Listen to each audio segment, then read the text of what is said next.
Welcome. I think we're together till 5:30. Is that what people are understanding? Great, thank you. And obviously we'll have a break in the middle of half an hour or so. I'm not quite sure when yet, but we'll do that somewhere in the middle of this. So the first part, I'm going to sort of talk for a while, and then there'll be a space for lots of questions, I hope, and clarification. And then after the break, I've got an exercise for you to do in small groups, and I've worked out how to put you in small groups, which is a small miracle. And then again, we'll come back together again to the whole group for again more questions and clarification. I'm not going to be able to look at the chat room very much, so if it is urgent, you might need to jump up and down or do something that I can see rather than looking at the chat room. But feel free to use the chat room, of course, with each other, and I think there's sort of feedback at the end of it as well, so that's fine to do. But I won't be keeping an eye on it. I did one of the online events not so long ago, and I hadn't anticipated how distracting the chat room would be. So I was sort of talking away, and then suddenly it would pop up, what is this guy talking about? Or other such sort of quizzical looks or comments, someone else joining.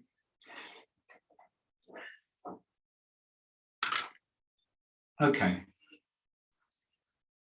So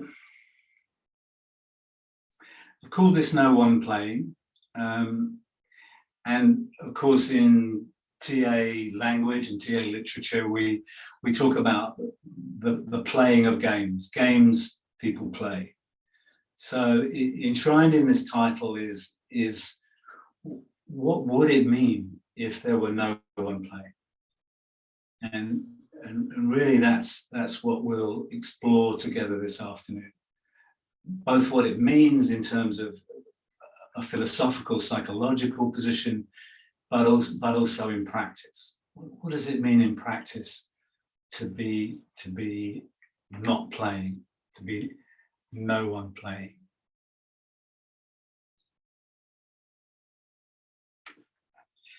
And a bit of history to that personally is I think about 15, 16 years ago now, I went to the Royal College of Psychiatrists, who were putting on a day for usually senior psychiatrists, consultants and registrars, etc., about meditation, about mindfulness and meditation. And the morning was very interesting, with people bringing their research and PowerPoints into the efficacy of mindfulness and meditation in the NHS primarily. But in the afternoon, it was somewhat different. So a French psychiatrist stood up in the afternoon, and he didn't have any PowerPoint or notes or any props, it seemed. And he stood up and he said, in order to be a psychiatrist, you must completely forget you are a psychiatrist. And then he didn't say anything else for probably 2 minutes. And then he said something, again, equally provocative and challenging to this audience, who were mostly poised with their notebooks, wanting to get some information or knowledge about mindfulness or its practice. And the more this talk went on, I'm not sure it really was a talk, but more a contemplative experience, really. The more I realized that he was inviting us into a space of absence, of no one there, of, in other terms, non-duality. And for some of us in the audience, this was radical, and in my case, I'd have to say life-changing. And for some, it was intensely irritating and frustrating, as some of the questions seem to indicate, as we went into that part of the presentation. But that was, in a sense, my introduction to what we're going to be exploring today, both from a philosophical, psychological place, but also from the profound experience of letting go, of no longer needing to search for an answer, or in terms of my own personal life script and career, no longer to search for some sort of healing or progress or anything that might fix my original story and its traumas.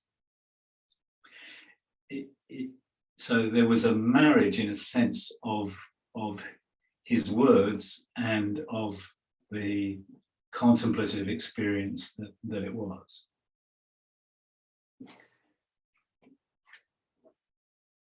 And what was fundamental about it for me as a transactional analyst was that I learned really in that moment, and then subsequent reading and talking to Jean-Marc, who's become a colleague and a friend, that the script leads us to a search. It leads us to a search for some sort of healing, recovery, for some sort of replacement of what was missing at that time, of an expression of the feelings repressed at that time.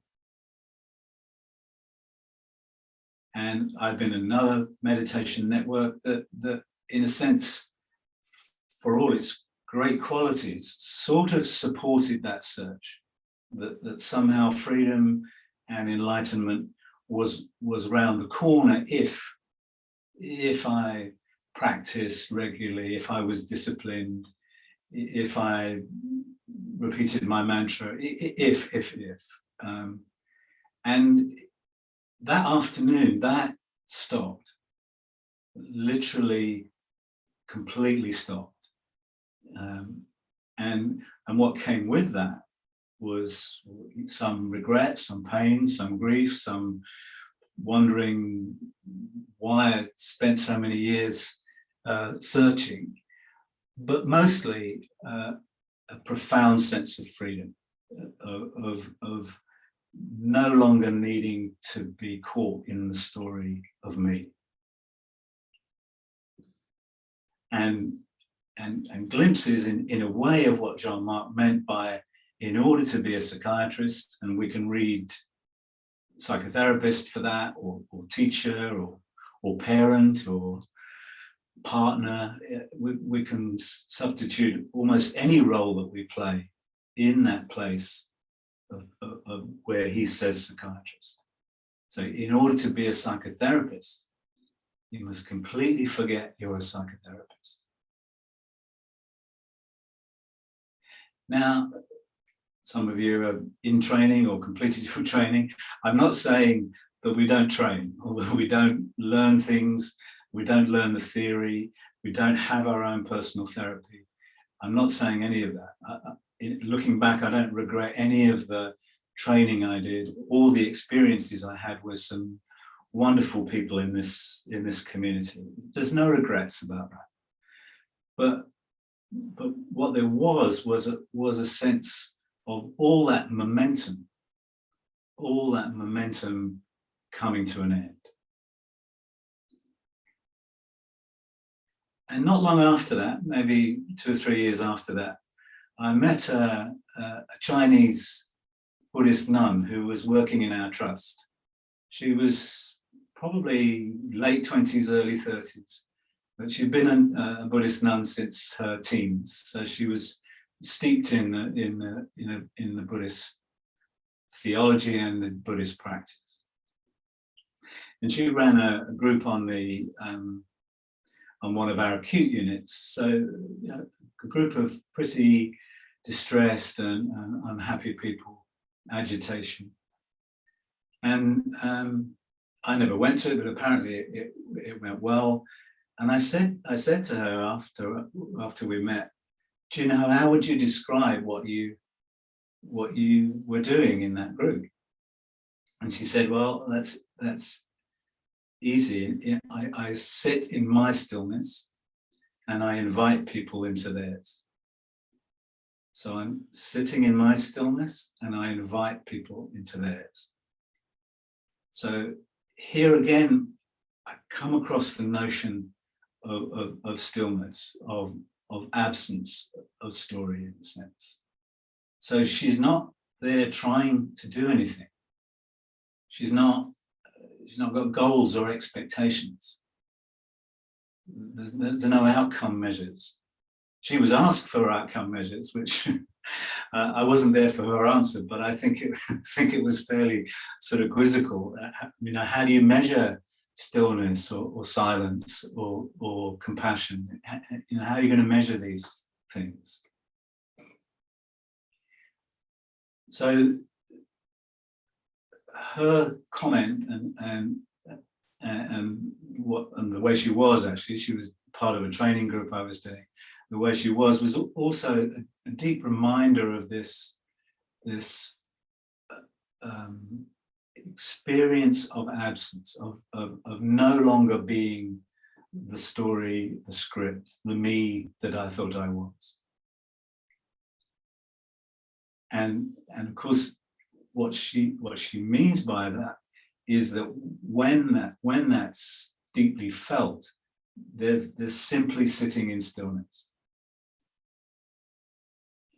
Now, this isn't not doing anything. I mean, sitting sounds like we're maybe not doing anything, but it's more. It's not a literal stillness. We're talking here of a fundamental stillness, the stillness of being. The stillness that I started to experience when I realized there was nothing else to do. There was nothing more to fix. And that didn't mean I didn't have conversations with people or conflicts or feelings, but there was no more story to resolve. So with no story to resolve, there's no role to play. And of course, as games are unconscious attempts to both replicate the script and maybe resolve the script, no more games to play. No, literally no one playing, because there's no investment. There's only this moment. There's only this current moment. And in that, when we're sitting in stillness, there's no history. There's not only is there no role, but there's no history. And as such, in a way, no future. But what there is this moment, just as it is. And in the Zen tradition, they call it just sitting. Just sitting. And it isn't really just, because you're sitting there and you're absolutely in that moment, each moment, whatever's there.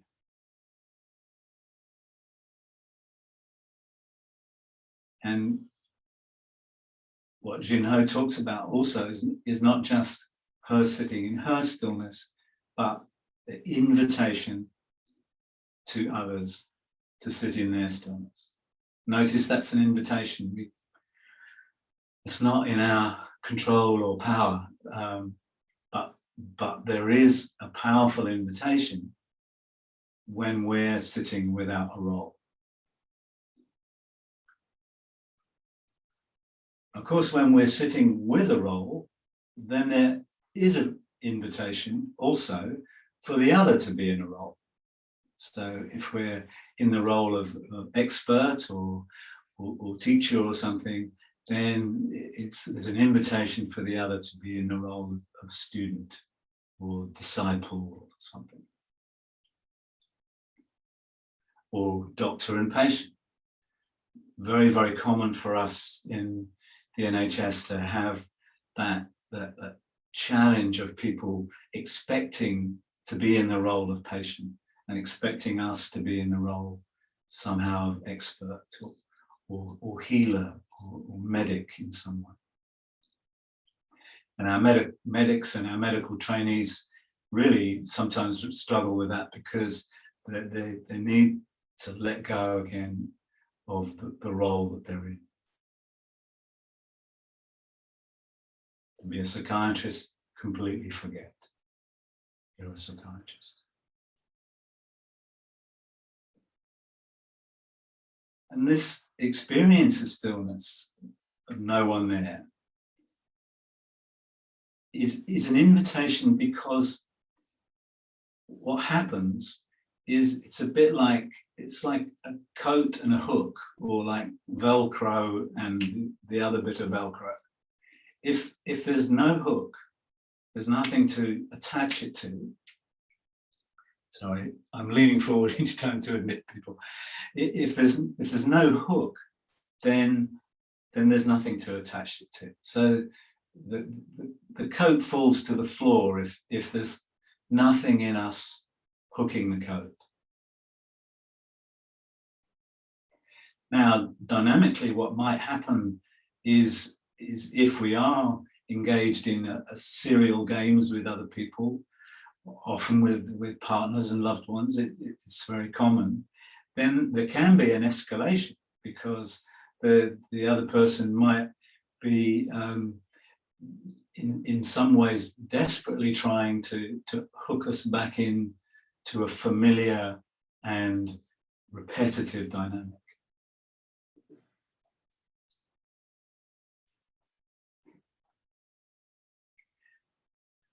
But again, there's an invitation. So our freedom from our story again invites.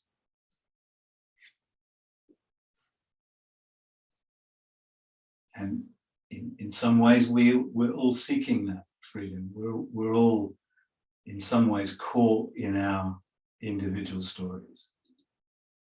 And even a successful story, or what Byrne called a winner's story, can be a trap. It can be a structure, a familiar structure that we need to follow.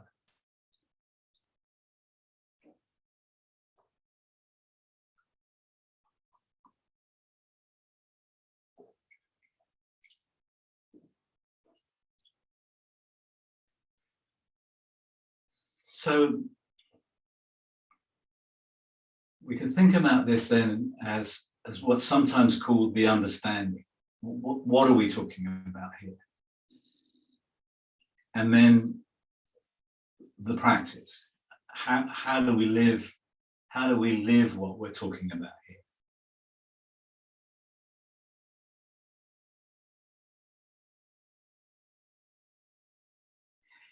And theoretically speaking, I'm sorry I was trying before the meeting to try and get the PowerPoint on the thing to work, but I can't. But I'm sure you can imagine this. So if we've usually got the parent, adult and child, the classic 3 circles. So all you need to do with this diagram is take the circle away from adult, A for adult. So there's no circle around it. And instead of adult, you could also add awareness.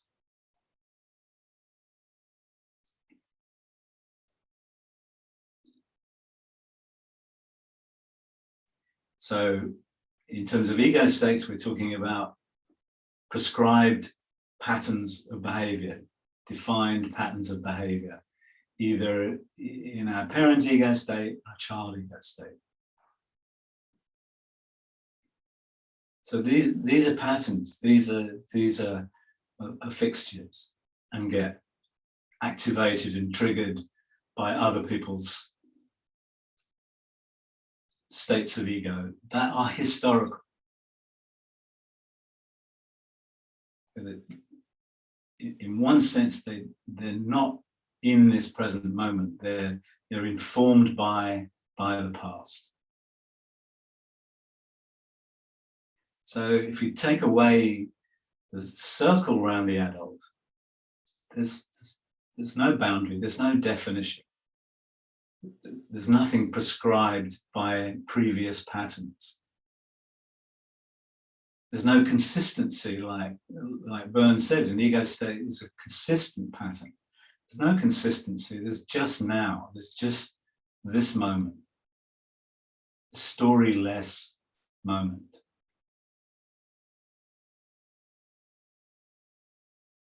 So if we add someone else into that picture, into that diagram, in a classic diagram of transactional analysis, then if we're sitting in our stillness, i.e. sitting in awareness, fully in this moment, no history, no future, no expectation, no role, then there's an invitation to the other to be centered in their own awareness. Again, it's only an invitation, and there may be a deep commitment to the what's going on in the child ego state or the parent ego state.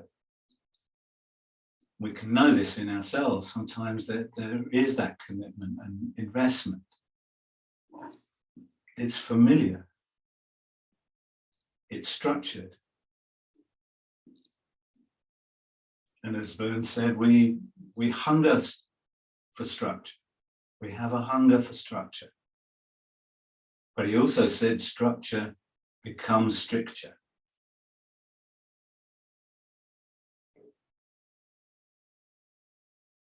It sounds easy in a way. Yes, be present in the present moment. Be, of course, with that person in that moment. Not that person as someone else, not that person where we're transferring or projecting other things onto them, but really with that person in that moment.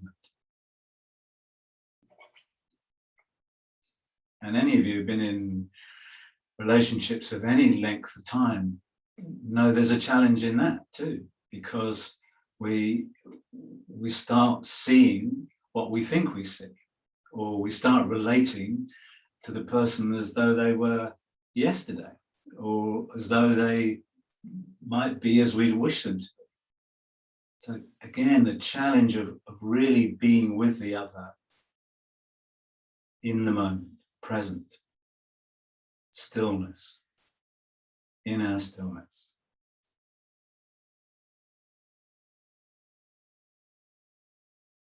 And again, we're not talking here of like a stillness where I'm sitting smiling like a benign Buddha or something when I'm really feeling full of rage.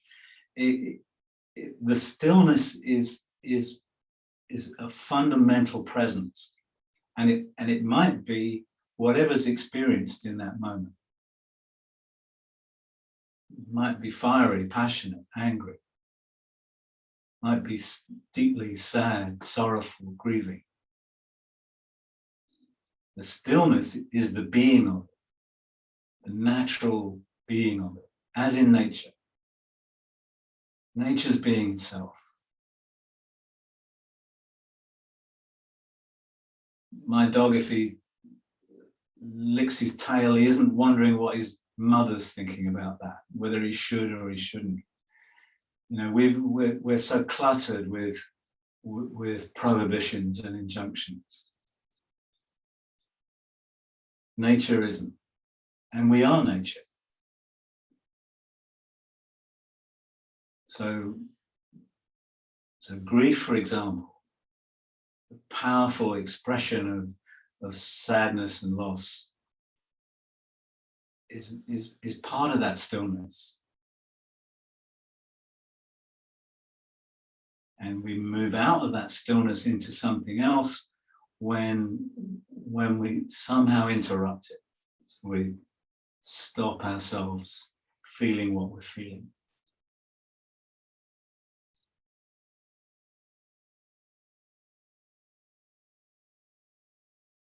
I grew up in the 50s and 60s, and my mother's German and my father's English and half Swedish, and they got together at the end of the war. And there was a very strong prohibition about anything conflicted. They'd had enough of conflict, so they didn't do it. I mean, they did other things, like my dad sulked for about 5 years, I think, but they didn't do conflict. They didn't express themselves. And at that time, kids weren't supposed to express themselves either. So, you know, kids should be seen and not heard. So I learned to repress huge amounts of feeling, which are part and parcel of being alive in this body, in this mind.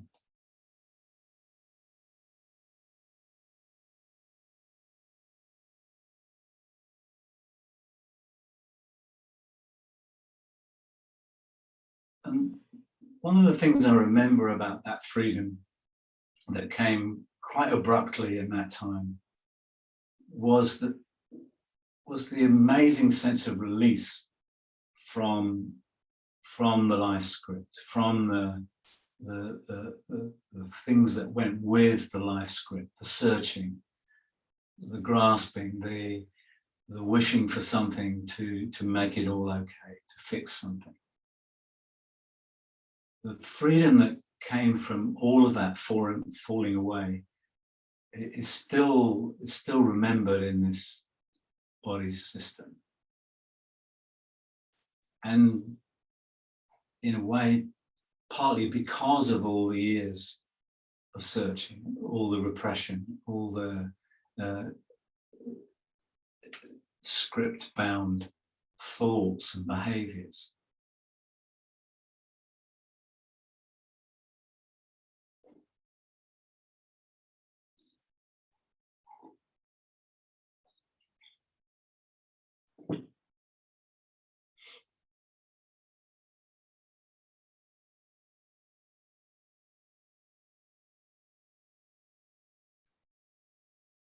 Okay, well, let's have a little pause there and see if you've got any questions or things you want to share, clarify. It doesn't have to be in relation to anything I've said, really. Just feel free to ask what you need to.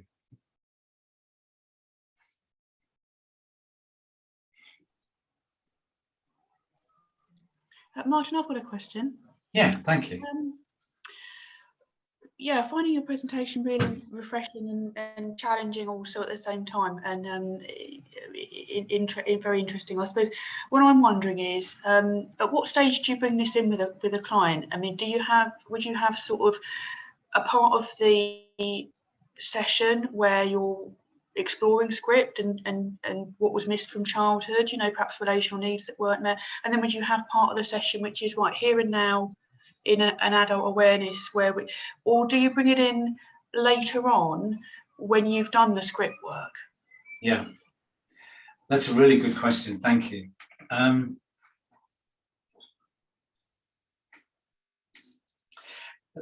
In these days, that there's no sense of I do this first, or this first, or this first,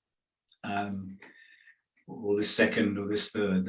I don't have a sort of sequence in my head. I'm much more sort of attuned to what the person brings, and sometimes it seems like we need to talk about script, or sometimes we need to talk about how they might practice things in their lives in a more hands-on way. But the job, I think, is really just to listen as deeply as I can, and again from stillness rather than having an agenda. As soon as I come with an agenda, then then I think there's something about that space that's crowded out. And there's something about it that also gets defined. So, you know, in my work in the NHS, sometimes people say, oh, well, yes, bipolar, that, you know, that's something for life, or it's 10 years before people come through it. So there are these sorts of definitions that people have about progress and treatment planning, etc. Again, I'm not saying don't learn about treatment planning, but it's not something that feels relevant to me anymore. I had an example recently where a guy came to me, a private client, he'd grown up in a war zone. He had a very traumatic start in life. Like any sort of noise would remind him of gunshot. There was a curfew, and it was very, very difficult for him. And then he moved to another country, he was 7 or 8, and that again was really difficult, because yes, he was out of the war zone, but now how did he belong to this new country that he lived in? So you might think, wow, that's a few years of therapy, that sort of level of trauma, etc. But we talked about it a bit when he first came, and then he went off, not really prompted by me, but interested in what we were talking about, and really immersed himself in these sorts of teachings, Eckhart Tolle, for example, and others, and started to come back to me and say things like, I realize that all that trauma isn't really who I am. I need to deal with it and manage it on a functional level, because it still stopped him doing lots of things, actually, and being the father that he wanted to be. But within that, there was a clarity really early on. No, I know that's not me. And our sessions were much more about confirming that and helping him think about when that trauma surfaced and how to sit with it, for example. So I think if I'd gone in with a plan or some sort of progression of how the work should go or might go, I think I'd have missed that. And I needed to listen to him saying, no, this is where I am. And he said, I'm already feeling free of my history.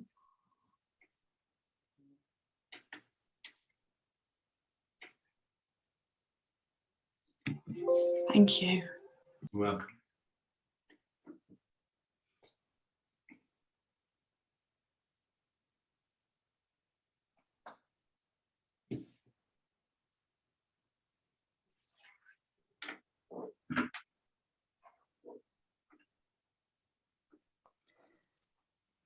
Martin, as I listen to you and I reflect on your book, Sitting in the Stillness,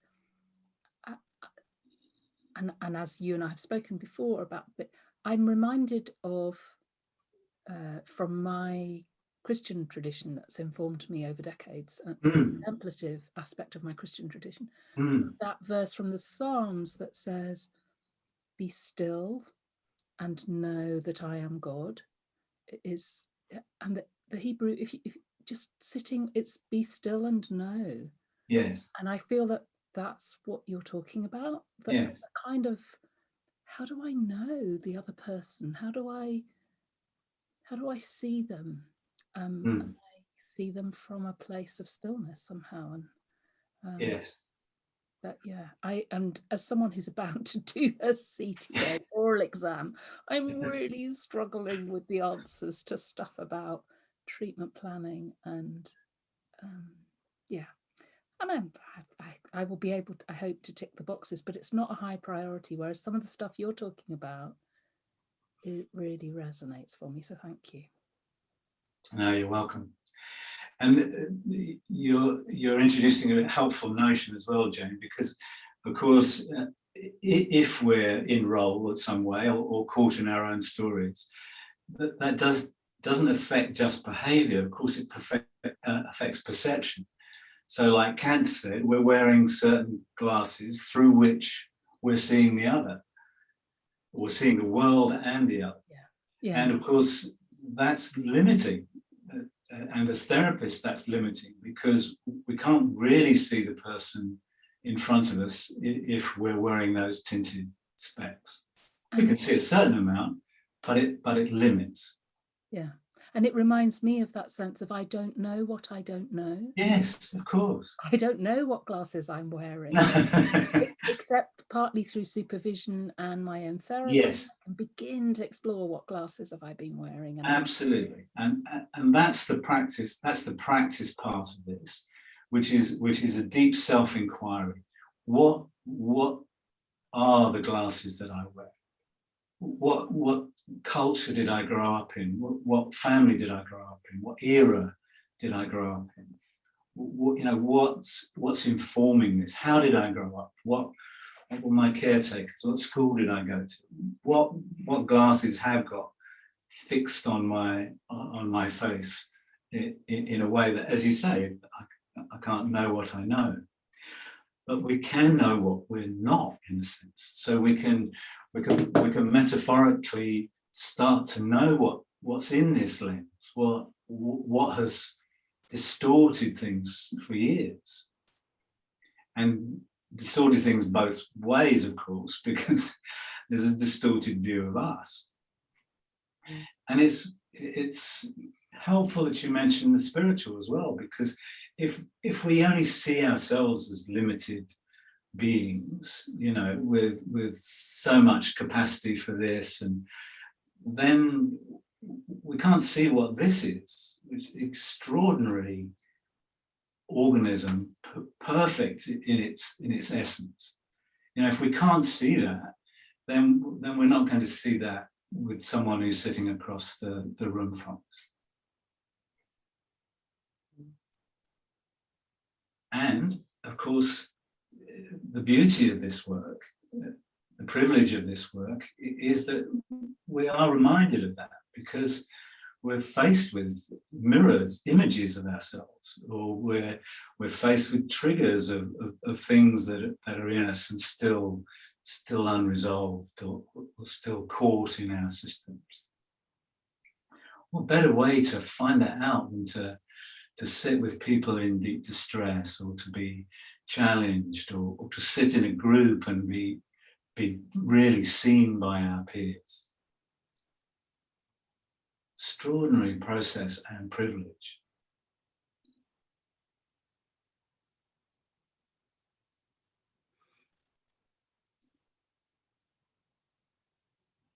And we've got it in the theory, haven't we? We've got it in physis and other ways that these things are talked about in our theory. Yes, of course, things were written about differently then, and there were prohibitions against writing and talking in certain ways. A friend of mine went to a talk by Richard Bowlby not so long ago, a few years ago. And Richard Bowlby is John Bowlby's son. And Richard Bowlby said that his father considered calling attachment theory love theory, or a theory of love. But he said it was a step too far. Attachment sort of sounds a little quasi-scientific, doesn't it? I mean, he was pilloried for that anyway. Many in the psychiatric and psychoanalytic community just found what he was saying as just impossible. But he wanted to call it love, and of course, that's what we're talking about.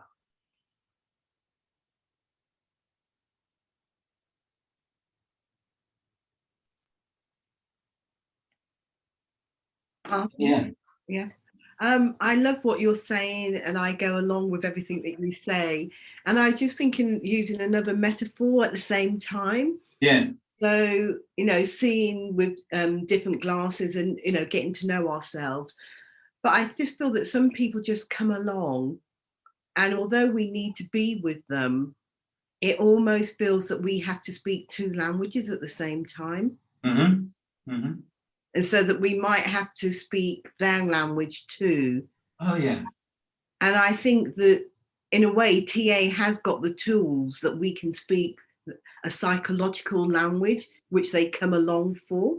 Yes. So when you talk about sitting still and that, how can we translate that into TA language? And Yes. the autonomy pyramid or the winner triangle Yes. is a beautiful way Yes. of talking about that in a psychological term until they're ready, probably, to get to that part where they can sit in their own stillness. So I just wanted to say that. No, it's lovely. Thank you very much. It reminds me, you mentioned the winner's triangle. And a way that I think about the drama triangle these days is that the sitting in the stillness is the midpoint. So if you draw a still point in the middle of the drama triangle, it doesn't mean that we're not going to feel a pull into rescue or a pull into victim or a pull into persecutor. We'll feel those things in this work. I mean, we've got to, in a way. We'd be blocks of wood if we didn't. It's part of our understanding of the other person is where we get pulled. But if we can sit in that still point, then of course we can experience the invitation. But conversely, anyone we sit with experiences the other sort of invitation. Yes, there's a still point. We don't need to act out into the victim role or the rescuer role or the persecutor role. And yes, we can call that still point of the drama triangle. It's you know it's really helpful what you're bringing in, and we do have a language, and it's a powerful language, and also we need to listen to the language of the patient, or client, which might only speak to them, you know, and some of the TA language might not speak to them. I mean, I remember when I first learned TA and thinking, wow, that is so helpful. You know, it was like I had a whole pile of coats in my wardrobe and nothing to hang them on. You know, they were just lying in a heap on the floor. And then suddenly, oh yes, of course. The theory was so helpful. But I also, when you were talking, I also remembered there's a lovely book you might know called Forms of Feeling by Robert Hobson. Anybody know the book? Yeah, good, thank you. And he was a Manchester psychotherapist, and he was NHS as well. And a lot of the book is about language and listening to the language of the client, the metaphors that the client brings, the symbols within those metaphors. A simple one was he has a guy who's not particularly well educated, who has heart problems, and they start to talk about, you know, the love in his life or the love that's missing in his life, but using that the heart as a symbol. Really, it's a wonderful book. I recommend it to you. Lots of poetry in it too. Thank you. Thank you.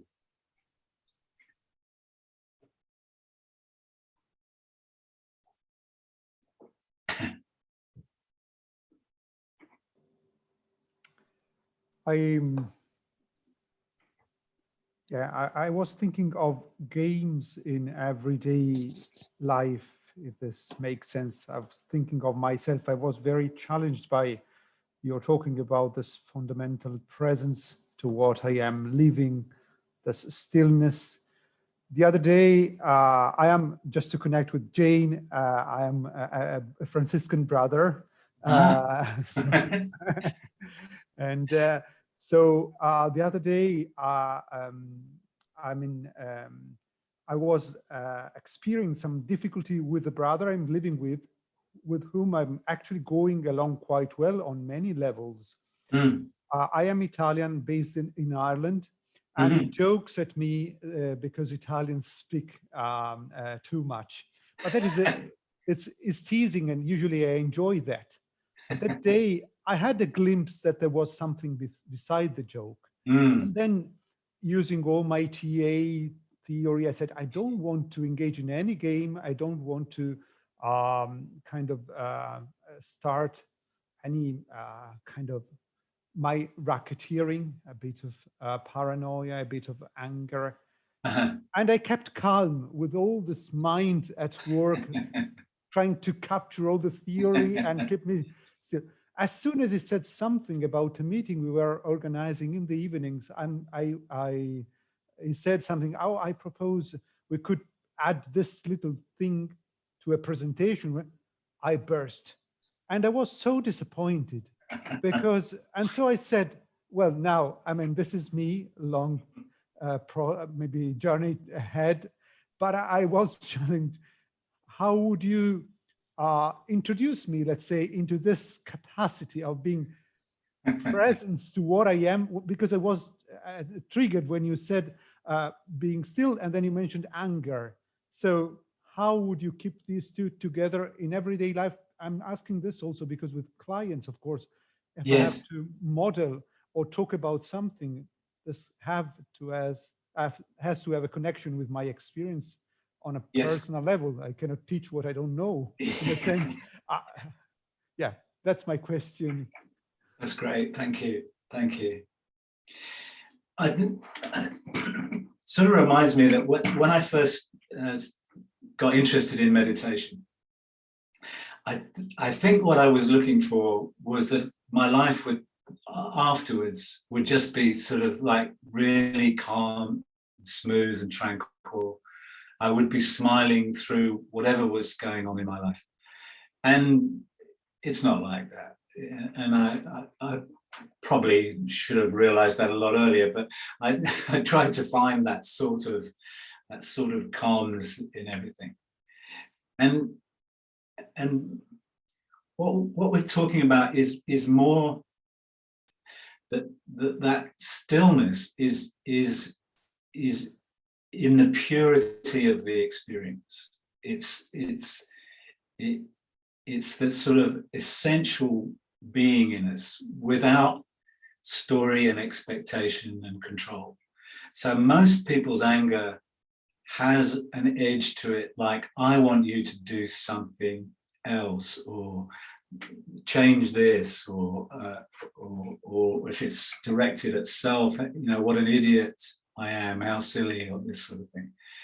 And by then we've already distorted the essential feeling of anger.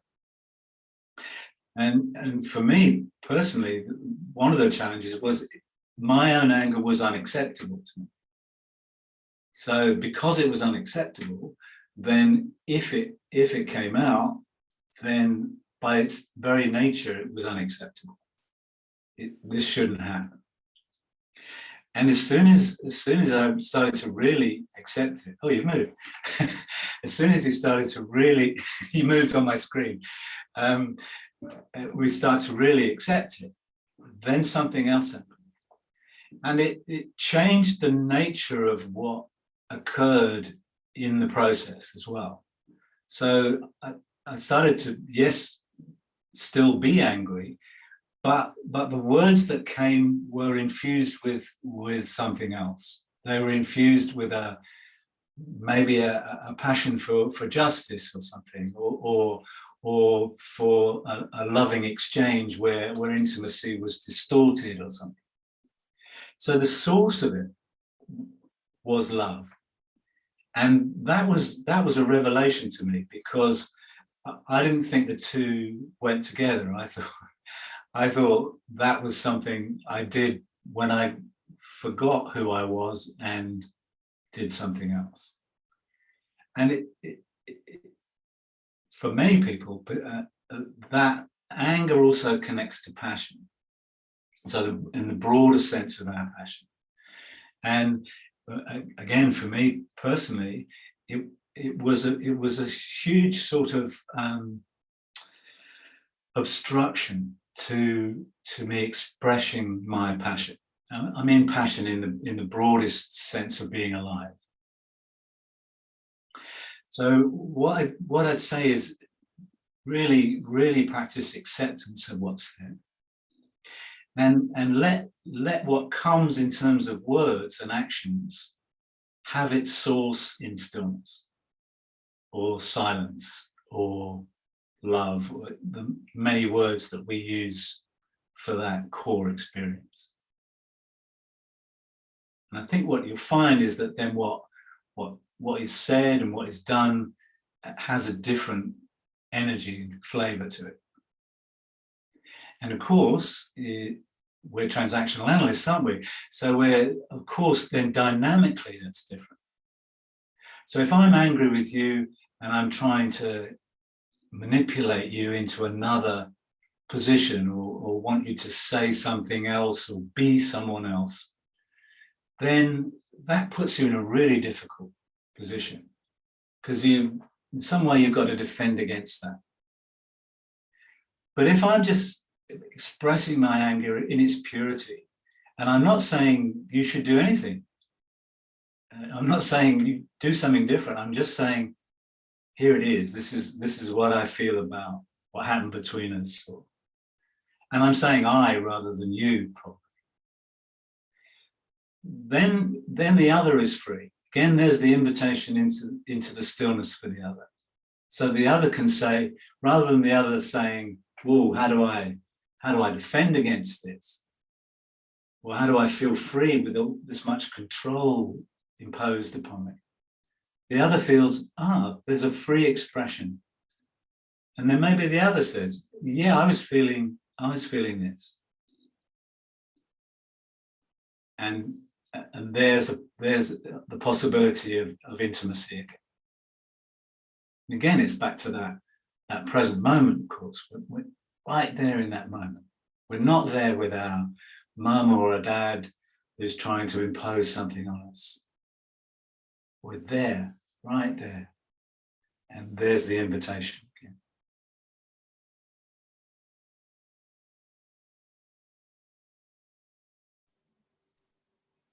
Yeah, thank you very much.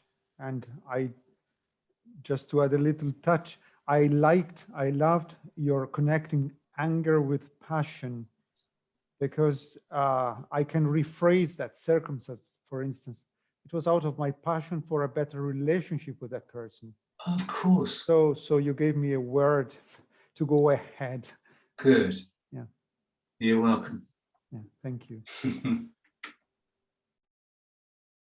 And that's really interesting, because if we go to the source of what, either in that instance, what the incident and what happened between you, or more generally to the source is love. The source is a wish for connection and union. That's always the source. And of course, it gets distorted by script and story, or a sense of not being good enough. But if the source is recognized as love, then there's no mistakes. Indeed, thank you very much.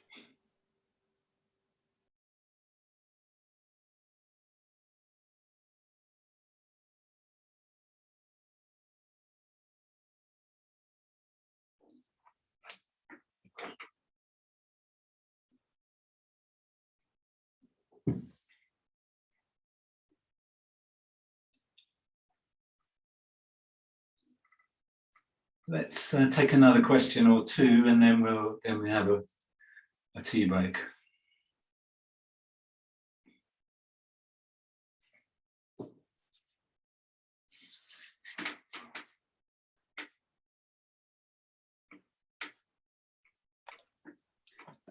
Martin, I was wondering that with this sitting in stillness, I want to use the word method, but that feels a very inappropriate word to use. I'm wondering if what I'm aware of as sitting in silence or sitting in stillness with somebody else is it brings a certain level of intensity to that relationship, and that in itself provides a focal point for whatever the work you're going to do. And I was wondering, in your experience, do you ever find it's too much? for the person you're working with. Yes, yes, definitely, and particularly if there are silences, because many people struggle with silence for different reasons. I remember I must have been about 5 or 6, I think, being sent to my grandmother, who was a very austere Swedish woman who lived in North London, and I don't know how long I was sitting with her for, but she didn't say anything for, must have been an hour or so. I just remember the clock ticking, you know, for this whole time. I'm not quite sure why I was even there. Maybe it was a sort of childcare thing, something. But for a long time, silence was very uncomfortable for me, and sort of had to learn to sit with it and learn to be with what came. And you know, I'm sure there are lots of associations for people with silence, maybe similar but different in terms of neglect or abandonment. It can be a very powerful experience. And hopefully there's a way in which in a session like that, then maybe it elicits something. It can bring maybe a discomfort where that can be explored. And again, so that in the present moment, where we're able to think about the trauma or the rejection or the abandonment that it's experienced in that moment. I was wondering, and this I'm wondering if it's my process or about an acknowledgement of the uncomfortableness with the client, saying, absolutely, I'm getting a sense that this is really uncomfortable. Absolutely, yeah, exactly. And again, if we've learned to be comfortable in silence, but pick something up in that process, then of course we're like a good tuning fork. We're resonating with that. And silence can have a different quality, can't it? It can be uncomfortable. It can be sort of resentful, sort of angry silence. It can be peaceful. It can be like waiting for something as well, which can also be uncomfortable. Thank you. It also, I think, it's a useful question, because I think a lot of what we see, of course, is attempts to counter the script. Yeah, so you know, whether we're being strong or pleasing or hurrying up or whatever, we're countering that script. And often the script, when you take away the counter script, feels like nothing, feels like nobody. And again, we're back to our title: no one playing. Now, for some, that is a real reminder of being ignored or being rejected, neglected, etc.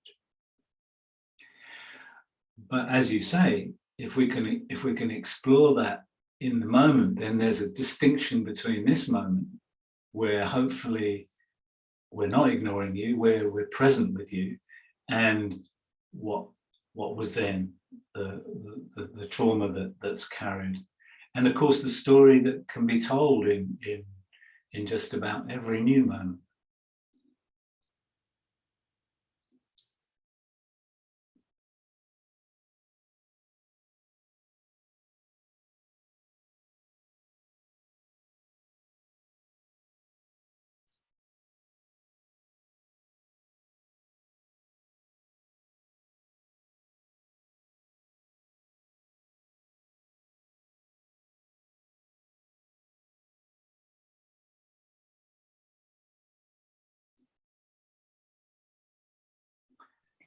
I have it's probably less of a question. That's right. Just working through some confusion possibly. But I'm sort of wondering if it's a parallel process, because I liked what you were just saying about stories, but as humans, we are storied creatures, right? Because our body, even it has a story to it. Our body has visibility, and we are visible. We have voice, and all of that, carries the reality of creation, basically. And as we are in relationship, and as long as we are alive, this will continue. So it almost feels to me like there's a parallel process, like the process of the stillness and the awareness, which in a way is nothingness, and it doesn't have that form. So I like this idea of not having the circle around the adult, but then also the reality of every word I speak, every thought I have, creates story. It is something. So like form is a reality in a way. And then I sort of wonder, I like the idea of having the drama triangle and then having the middle point as the stillness, but it almost feels to me, and that's probably difficult to put into form, is that as soon as you make it a point, it is something where you can escape to, and that is the problem, because it is not about making it another point that we're escaping into. No. So when I am angry, it's not that I need to go beyond that anger. In fact, I need to go deeper into the anger to a point where I am with anger as an experience and not anger as a story. Yes. But, Exactly. yeah, Exactly. Any sort of diagram we do, I mean, it's two-dimensional for a start, isn't it? But it's not going to really describe what you call reality, and of course, words will never really describe what reality is, because words are part of that form-led existence, really. Maybe we do it through music or art or poetry. Or maybe we do it as therapists when we sit in connection with other people.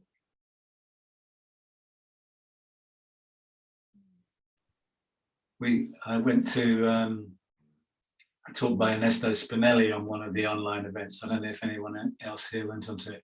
He was talking about uncertainty, basically. One of the things, so I just try my mouse.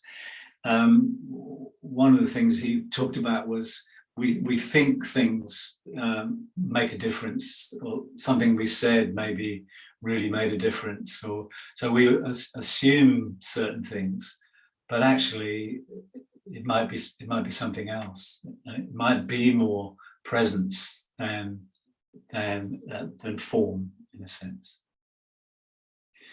So there's a chapter in the book of a guy I supervised, and he was a Buddhist, actually, and he was doing a psychotherapy training, but it didn't go very well. I think he wasn't right for them, and they weren't right for him, really.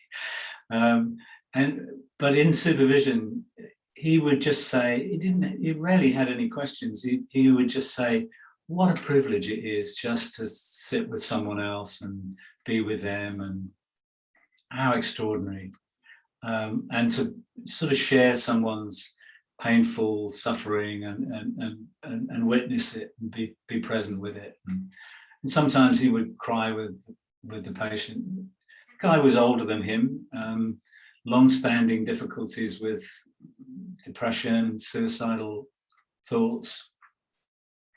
And we review our patients 3 months after the end of the therapy. And I said to this guy, how did it go? And he said, well, after 3 weeks, I wasn't sure about that at all, because I was hoping for more advice, or, some structure, or some CBT or something. And so I went to my care coordinator and said, maybe I shouldn't be doing this. And the care coordinator said, well, I just give it a bit longer, and see what happens. And then he said to me, about 3 weeks later, I was walking out into the car park, and I thought, I haven't had a suicidal thought for about 3 weeks. what's going on here? I don't understand this. And I said to him, what was it? Was there anything about what Tom said to you that was helpful? Can you remember anything, of your conversations? He said, I can't remember a single thing he said. Can't remember one word of our conversations in the 6 months we were meeting. So in terms of the form and formless, there was something about Tom, the supervisee's way of being with him, being rather than doing anything, that was an extraordinary connection for him. Sort of man to man, suffering to suffering, just taught me a lot about what we anticipate, what we expect is working, when it might be something completely different.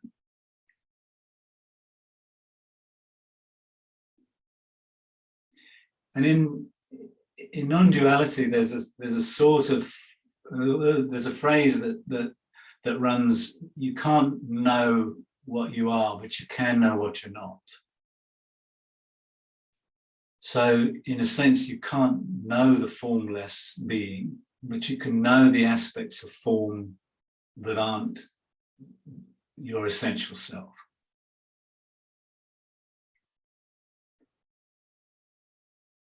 And in Hindu, that's called neti neti.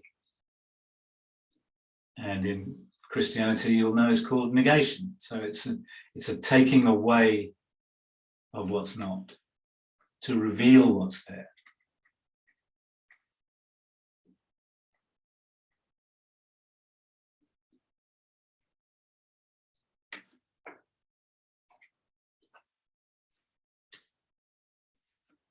Okay, thank you for that question. I know it wasn't a question, but it was a really good question. Let's start again at 4:15, and then we'll probably go into a small group, but we'll just see where you are and then go into small groups after that. Okay, so I don't think you need to sign out, sign in. I'm just going to go upstairs and make myself a cup of tea. So I'll see you in half an hour. I'll read you a poem that arrived last night. It seems like it might be relevant, so I thought you might like to hear it. It's called From Fiction to Freedom. See how our character moves across the stage, treading familiar steps, mouthing worn-out lines of comfort and familiarity. Now others play their parts in roles of reciprocity. A dance prescribed from years before, decisions made and costumes chosen in the sponge-like state of infancy. Family and culture absorbed, trauma made personal and into lifelong guiding fiction. But only ever story, now viewed from where we sit in quiet audience. Life's chronic agitations, all seen from stillness at our distant seat, silently observing what always seemed like me. And there's the glimpse of freedom. The actor may continue on to strut across the stage, still holding tightly to the script, but now no longer me, a part I sometimes play for old time's sake, in lazy mediocrity, in search of what is known, a compromised security. But if I dare to leave the stage, the comfort of the wooden floor and patterns of addiction, I step out into the space of glorious unknowing. Cold turkey for the ego, but freedom for the soul. The next scene now an open field, no map or plan in hand. Next act unwritten, no lines to follow. Canvas blank and waiting. A being free to be itself. Each new step as if on mountain snow, untrodden. So, seemed pretty relevant to what we were doing today.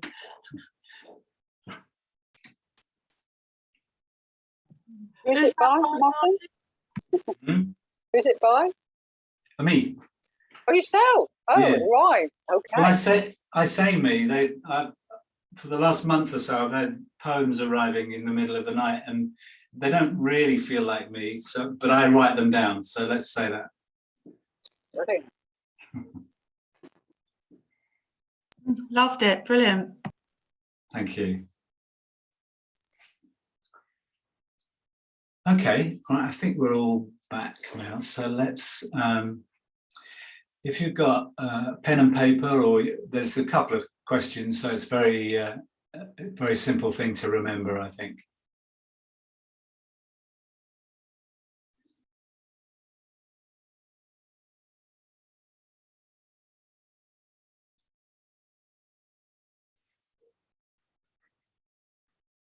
So think of a situation that keeps reoccurring between you and someone else.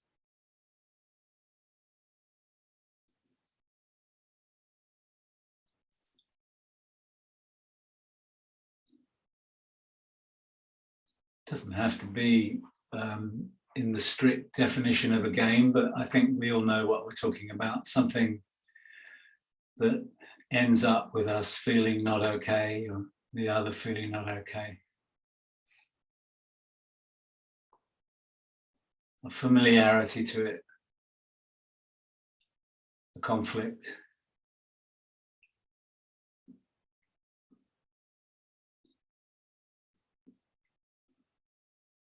By the way, you're not going to need to share any of this, even in your small groups, if you don't want to. It's all private unless you feel like sharing it with your small group or with the big group afterwards. Okay, so the second part of this is, as you remember it, remember some of the feelings and thoughts that go with it. Ask yourself, what are you protecting? What or who is being protected?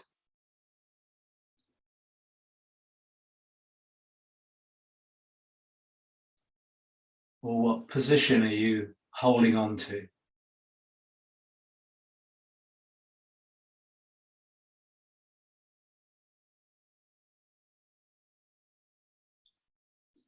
Or what are you invested in? You know, use your own language just to think about what keeps you in there, what catches you each time.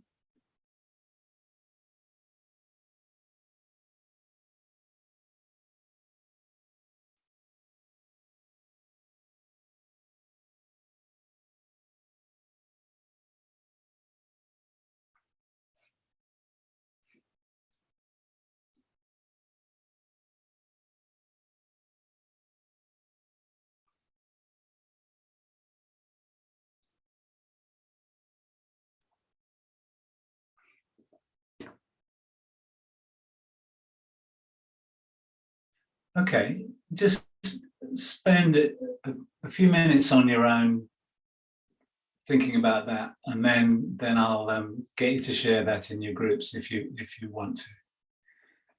Just spend a few minutes thinking that through.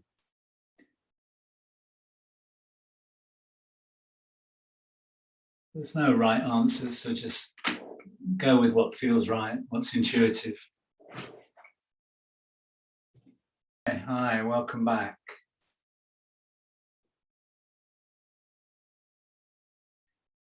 Did everyone get in a room? Because I wasn't sure that everyone did. You're nodding? Yeah, good. So I just had a quick chat with Susan, one of the organisers, and she thought that maybe not everyone had by looking at it, but looks like it did. Excellent. Okay, so again, just if you feel like sharing anything from that or any questions arose from that, let's see what came out of that exercise for you. Yeah, I've got a question, Martin. Sure. So it is, like I totally get the concept as we've been talking about today, and it's a beautiful concept. However, how do you actually get there? You know, so you're in these recurring games, whatever you want to call them, like, and you know, I know the theory is as simple as you can step out of the game anytime.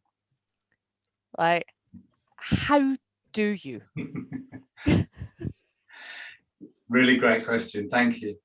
And this is where we get into what really is sort of the world of paradox, because there is nowhere to go. There's nowhere to get to, because we're, in a way, we're already there. In a real sense, we're already home. So any step is a step away from where we need to be. Now, that's frustrating, isn't it, for us, for the part of the mind that goes, yeah, but you know, how do you do it? Yeah. And I don't know if you've heard of things like koans in Zen. So a koan is a paradox. So one of the most famous ones is, what's the sound of one hand clapping? But sort of in the realm that we're talking, what do we mean by, for example, the practice of no practice? Now, for the mind, because it's a sort of binary system, it's either practice or it's no practice. There either is something to do or there isn't something to do. So, and the reason, the power of the koan, that those impossible paradoxes, and in the Zen tradition, you might be given that question to sit with, say, for a week. Like, what's the practice of no practice? And you might go back to the bloke in charge and woman in charge and say, you know, I've got the answer. And, you know, there isn't an answer, because we're always in that paradoxical place. And already, this is such an unhelpful answer to your question, isn't it? Because I'm not giving you any how-tos. And within that, what happens, say, at the end of a Zen retreat, is we sort of give up trying to resolve it in the familiar way, in the usual way, because it won't work. It doesn't work to do it in the familiar way, because we're talking mind, for example. And these are problems caused by the mind. So the mind can't solve problems of its own making. So, but what we can do, if there is a doing, is to really notice what goes on in these experiences. And in the exercise, I was inviting you to notice what you imagine you're protecting, what sort of aspects of ego or story are we protecting. So here again, we're thinking about negation and neti-neti, not this and not that, rather than what do I need to do to get out of this? Yeah. So we're stripping away, negating, rather than creating or finding something. There's a famous story of a sculptor who was asked, how did you sculpt the horse? And he said, well, I just took away the bits that weren't horse. Yeah. So what we're engaged in is taking away aspects of story, ego states, patterns, defensive adaptations, all the things that we use to sort of protect ourselves. We're letting them go, we're stripping away. And we can't get to this because we are this, in a sense. And what's revealed is our true nature. Because what's falling away is story, is illusion, it's fiction. I was running a meditation group in the NHS last year, and a colleague runs a similar group, and he referred a patient, and I asked her, and she was from Scotland as well, actually, and I asked her, you know, what she learned from the previous group, and she said, oh, that's easy. I now know I'm not my thoughts. I know I'm not my thoughts. So this is a woman who'd had years of depression, psychotic depression, 20, 30 years, but she now knew that the thoughts that she'd had for all that time of failure and uselessness and being not okay were simply thoughts. Yeah. So in that moment, there's not this, not thought. And then, of course, if there's not thought, then there's what we truly are, what we really are.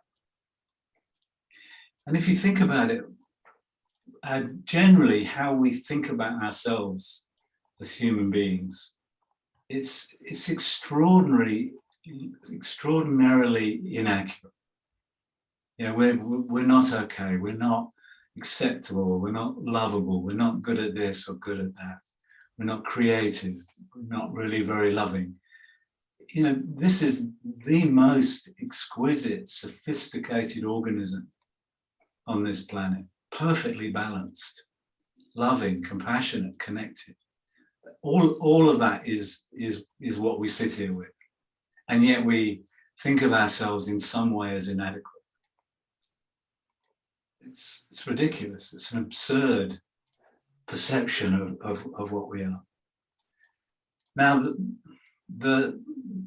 what we are is, of course, is the knowing of what we are. So it's a bit like this part of the hand can't get to this part of the hand, if you see what I mean. This is the knowing, this is awareness.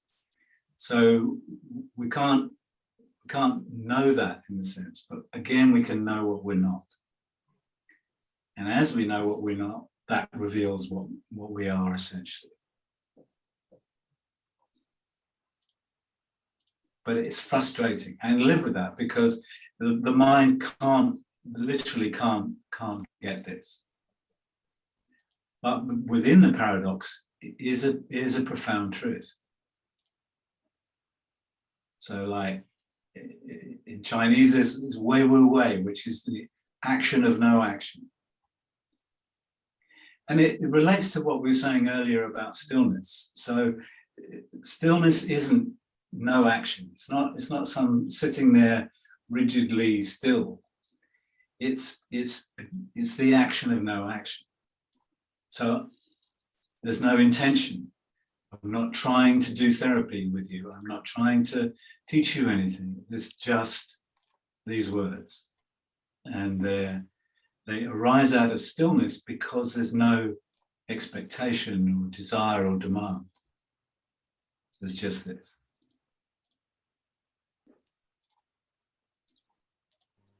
Thank you.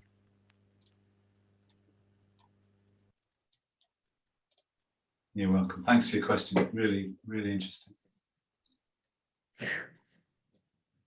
Hello. Hello. I'm reminded as what you've just said there of Jill Bolt, who had the Oh yes, Jill Bolt Taylor. brain, yeah, Mm.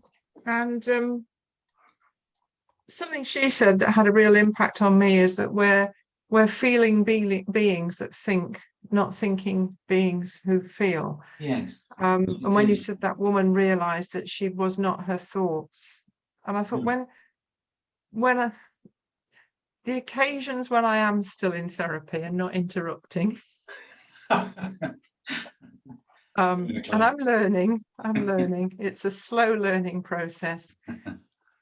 Is it, when you talk about that stillness, is it just sitting there as a feeling being? You're still feeling stuff.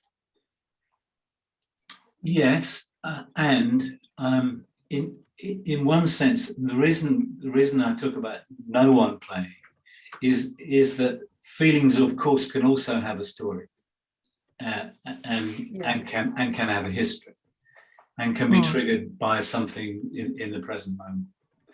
So we can't absolutely trust feelings as pure in that present moment. They might be, but they might also be historical.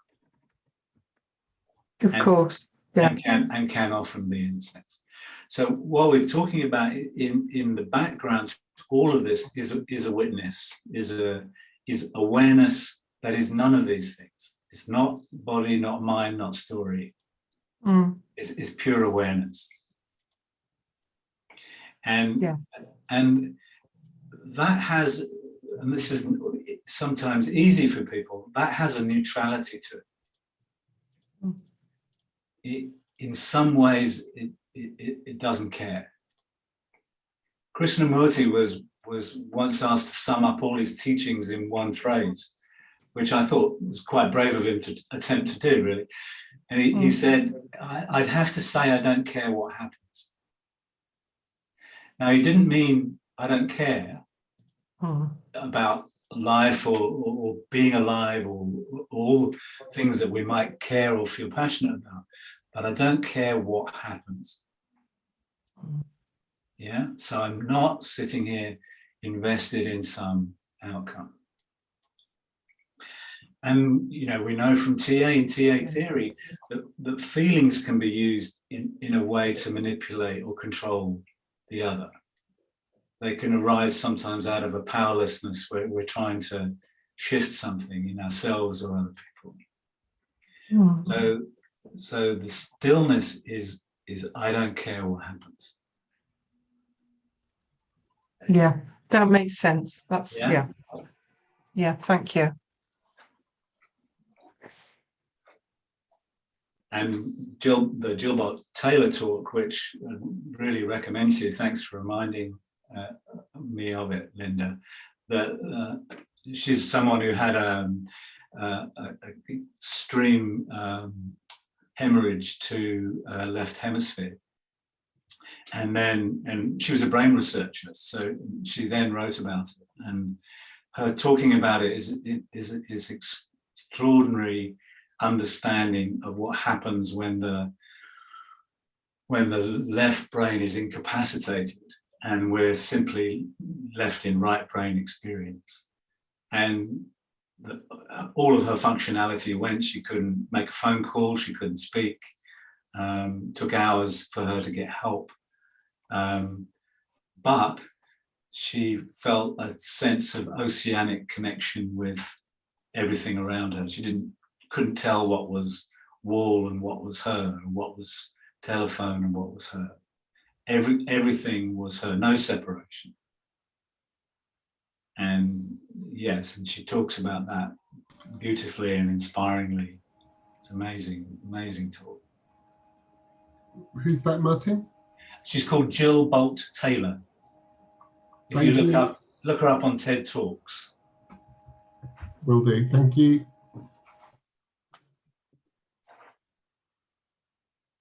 And of course, it highlights the fact that, yes, we need the functionality to sit here and do what we're doing now. We need that functionality to be able to do that. But her question at the end of the talk is, well, where do you want to spend most of your time? Where do you want to be emphasized in this life? And the functional world is very partial. It's not what we fundamentally are. It's necessary, yeah.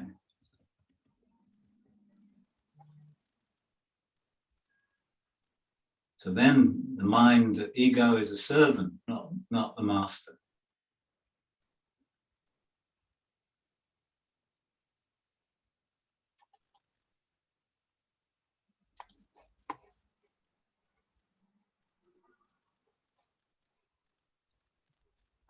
How does at the moment there's more research being done, isn't there, on street drugs and other drugs as well, that capacity to bring us into that state. How does that fit with this sort of process? Yeah, it is interesting, isn't it? My local Indian takeaway around the corner has now become a therapy center where you get a mixture of a microdose of ketamine and 6 weeks of psychotherapy. I'm going to ask them if they still do takeaways, by the way. Be a different sort of takeaway, won't it? But yes, there is, you're right, there's a lot of research being done in this. And the stuff I've read is really interesting because it sounds a lot like meditative states or states of freedom from ego and from that sense of I, again, that Jill Bolt Taylor talks about, the dissolving of the I am person, the I entity. And in that dissolution, that really seems to help with depression. They're using it in hospice care as well. So people's fear of death seems to dissipate and dissolve with the psilocybins. And I'm not, be really interesting to see where this goes. And we don't need psilocybins. Those possibilities are in each human being. The other thing that I thought of was because this is it's all sort of spirituality, isn't it? To me, that's how I've thought of therapy the whole way through. Yeah. And spiritual healing, whether it's from, I don't know, what you might think of as Jesus Christ or the Holy Spirit or other sources.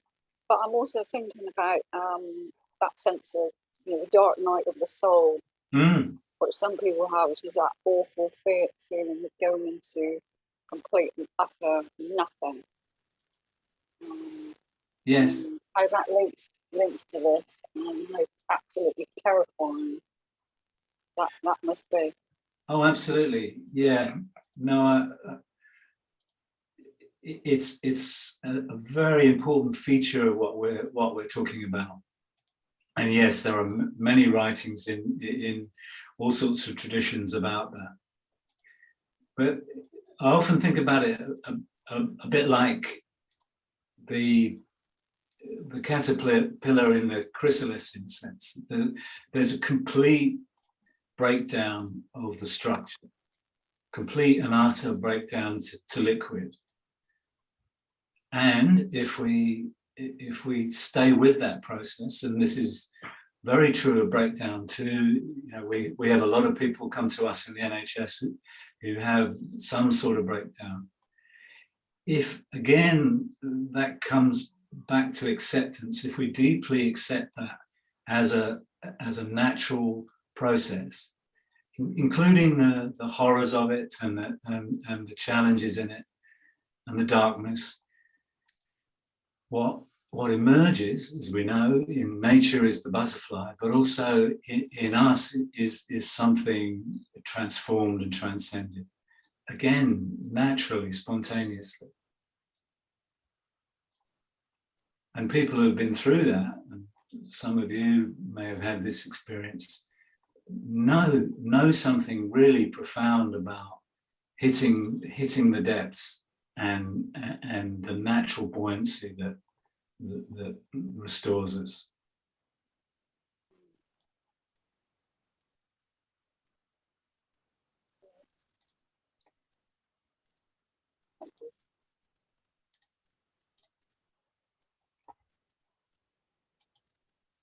When things break down in nature, we don't stick them back together.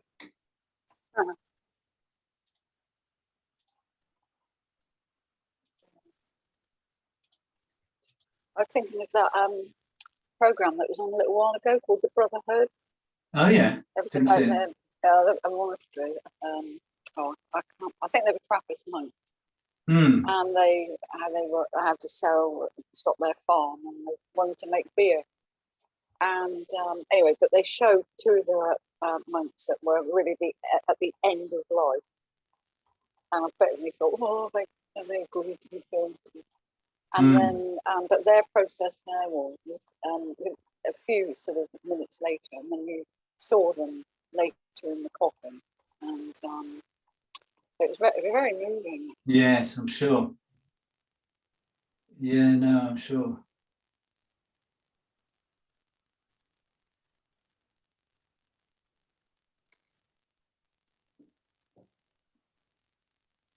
We're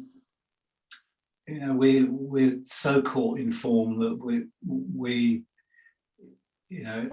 again, form or functionality that we see things like this and we see them as a problem or something going wrong or a failure or something.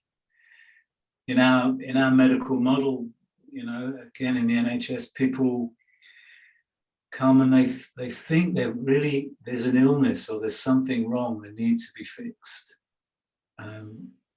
And it's rarely true. I mean, I'm not against medication or some treatments, but it's rarely true that that's what's needed.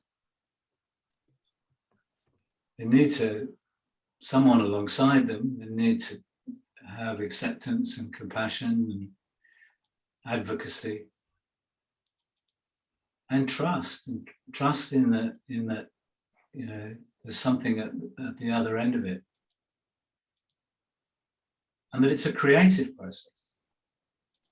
There's a little story I heard about Chrysalis where a boy's got a little scalpel set for his birthday. He's about 10 or something.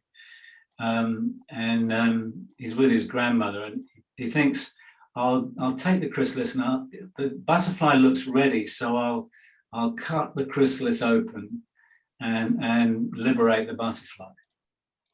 And he does that and stands the butterfly on the table. It's fully formed, but after a few seconds, it just topples over dead. It's not made it. And the grandmother says, well, do you know why?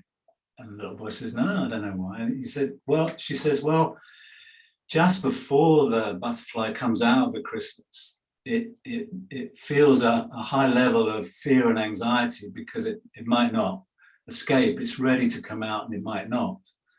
And that process in itself sends blood through the system, through the wings, so that the wings are activated. And without that occurrence, without that heartbeat, then it's not going to make it. So don't intervene. Let nature run its course. Celebrate nature running its course in yourself and in your work with others.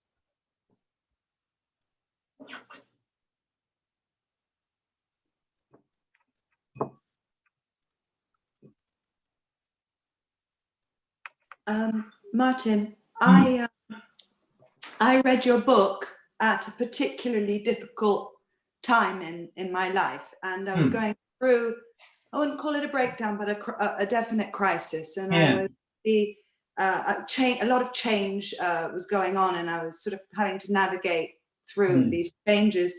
And I read your book, and really helped me. And there was some really powerful things in there. And one, I just wrote this down at the time because, and you wrote that, a breakdown can often mean the exhaustion of a particular style of coping. Yeah. Because you've been caught in a trap of behaving and relating in a certain way. Yes. And then it finally, I felt that was what happened with me, and it finally worn me down. I didn't have anything left. It had I got to the end of the road with it, and this sort of feeling of having to get to that point before you can come out of it is really empowering. It's a very different way of looking at crisis. Yes. As offering information. It's a source of, lots of really powerful stuff within that. I just wanted to say that, because to add to what you were talking about, the chrysalis and everything. Yeah. Because it's painful, you have to go through it, but then, hopefully you emerge transformed. And so I certainly feel that work for me, you know. Oh, thank you. Thank you. I'm really pleased to hear that. It's lovely. Yes, absolutely. Absolutely. You know, people, like in Rumi's poetry, there's lots of themes like that, and including, you know, the cure for the pain is in the pain, you know. So if we stay with it in the way that you're talking about, there's a richness to that. It doesn't make it any less painful. We're not avoiding or diminishing any of that suffering, but it reminds us of how creative we are, astonishingly creative we are, and how, you know, as part of nature, how amazing we are.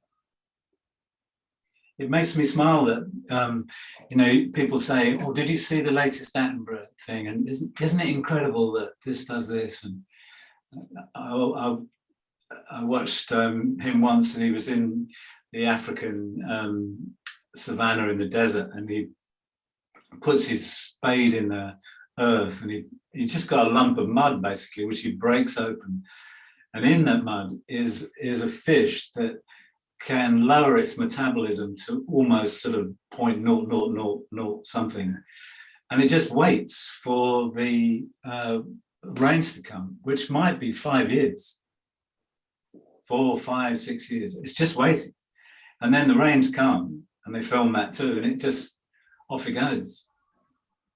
You know, and we marvel at that, don't we? We think, "Oh, isn't nature wonderful?" And we don't look in the mirror and think, "Isn't this nature wonderful?" You know, isn't it amazing that you can allow that exhaustion and feel the resources in you to blossom again? Extraordinary, you know. Why would we call that a failure or treat it in any way?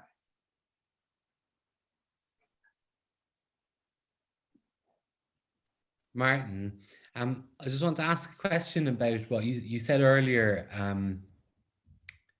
that, you know, sometimes feelings can be, we can't trust them.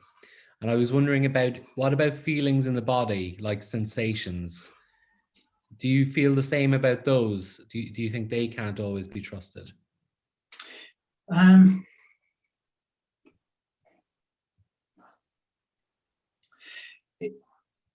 In their purest, I think you can trust them, but the trouble is we're likely to interpret, aren't we? We're likely to tell a story about a feeling rather than really hear it and or feel it or experience it. So I think in their pure form, yes, because they will be in that present moment. But certainly I was raised on a diet of not trusting those feelings, and also ignoring them. Certainly partly being male, but partly also growing up in a grammar school and a culture where you know, your needs weren't allowed even. So I stopped listening to my body. Absolutely, yeah. So I think, yeah, I hadn't thought about it before. I think, yes, we can, but we need to be cautious about the interpretations that the mind makes. Yeah, because for me, I find that stillness, that's the place that I can tolerate it most, is in my body. So intellectually and emotionally, for varying reasons that are both healthy and unhealthy, I can tolerate stillness quite a lot. And maybe that's because of disassociation, but it's my body that I can't tolerate stillness in. And it's my body that gets activated and enraged or uncomfortable or wants to move or change position or, you know, put an arm across or whatever. And that, you know, I'm just thinking about working with clients, that sometimes I experience that from them as well. When we have a moment of silence, they don't have words to fill it, but their body movements fill the silence. Yes. And again, we're not talking about that literal stillness, because of course movement can be still. You know, sometimes if you watch a top class sports person, there's a stillness about the way they move that's quite extraordinary. I have a private client he's an engineer, very sort of engineer-like in his thinking. He took up dancing, and of course at first he was sort of dancing by numbers and trying to do it in that fixed way. But he learned to let his body feel the music and go with the rhythm. Now that's stillness. I mean, it doesn't look like it from the outside, but that's stillness. Think of a whirling dervish, for example. So the still point is what's absolutely necessary for the spinning to happen in the way that it does.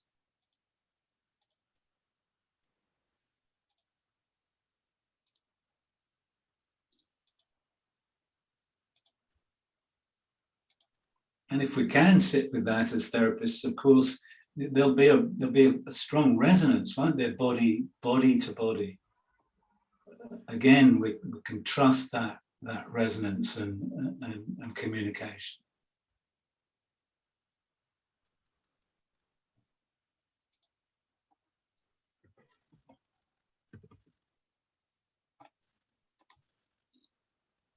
Particularly if we're curious about it rather than definitive or interpretive about it.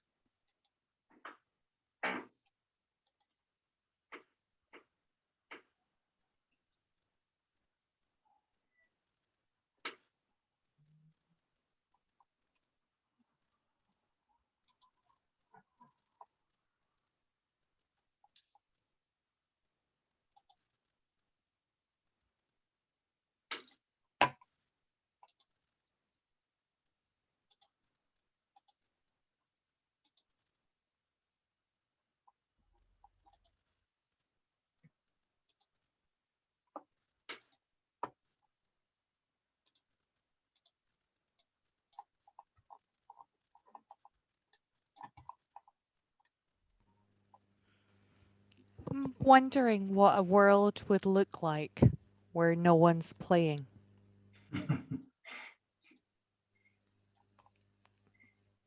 You know, seriously, what would that look like? How would our world be different?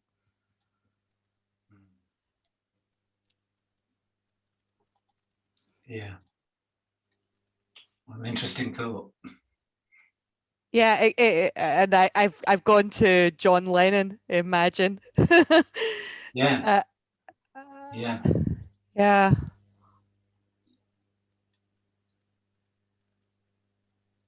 And even if it's possible, even within like a small group of people,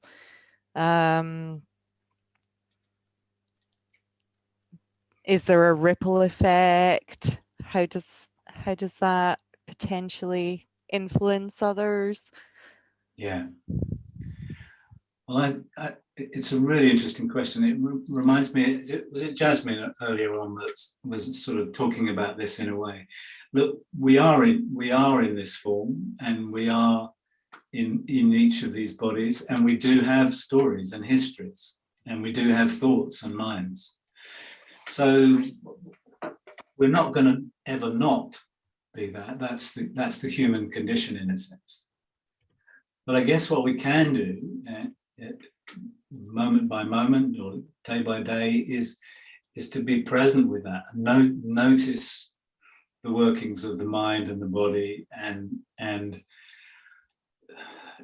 as far as possible, not act them out in the way that we see time and time again in the soap opera of politics and etc. etc.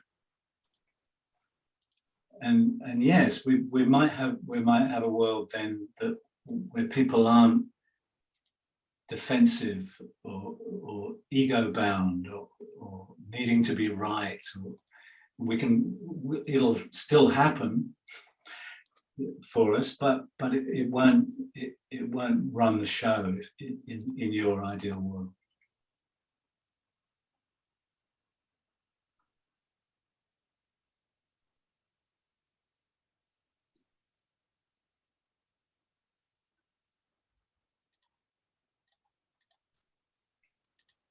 And we've had some examples, haven't we? I mean, the last year or so, what an extraordinary time to have lived through and died through for some and many. What an extraordinary time, in a sense. But what seems to have been highlighted are the sort of thing you're talking about, that we have been courting, that we're highlighted the world of ego, the sort of desperate need for freedom without responsibility. So cultures that have done best have not been centered on the needs of the individual or some obsession with freedom. They've said, no, this is a community. This is a community. We'll take care of each other. We'll protect each other.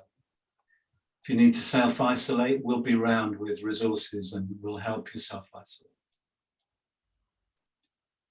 You know, this year has highlighted the opposite in the sense of what you're saying. This isn't an ideal world. We've created a monstrosity in some ways, particularly in the West, particularly in the capitalist, individualistic system. There was a month last year, I think it was February, when in that month, the skies over China became clear. Again, you could see China from space. The lagoons in Venice had fish in again, they were clear. There were parts of India where you could see the Himalayas that they hadn't seen for years, hundreds of years. And in the same month, our system, economic system, was collapsing at an extraordinary rate. Collapsing, like a house of cards. So what's real? What's sustainable? It's a simple question, isn't it? And nature gave us the answer.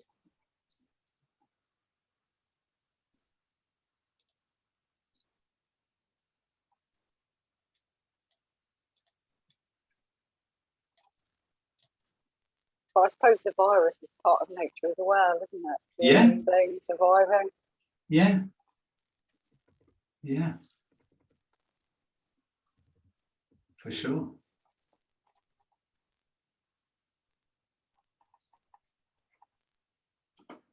I think that point is really interesting because I found it fascinating last year about how many people wanted to blame the virus, which is just another form of a game, you know, and the virus is just doing what viruses do, which is replicate and find a way to survive at all costs.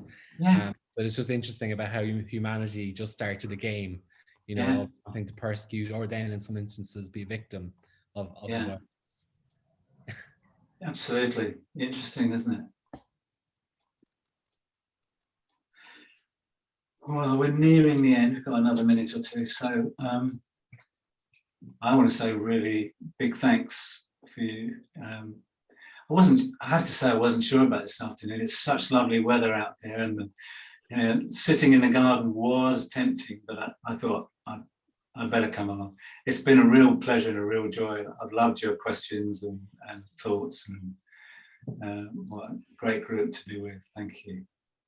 Thank you. Thank you. Thank you. Thank you. Yeah, I'm glad you didn't choose to sit in the garden. So am I. All right. Take care. Go well, everyone. Thank you. Thank Bye. you. Bye. Thank you so Bye-bye. much. Goodbye. Bye. Bye-bye. Take care. Bye. It was worth coming to conference just for this. Thank you, Oh, Martin. bless you. Thank you very much. Thank you. You're welcome. Thank you. You're welcome. Bye. Ciao. Bye. Bye. Thank you, Martin. Really enriching. You're welcome. Nice to see you again. Bye-bye. Bye.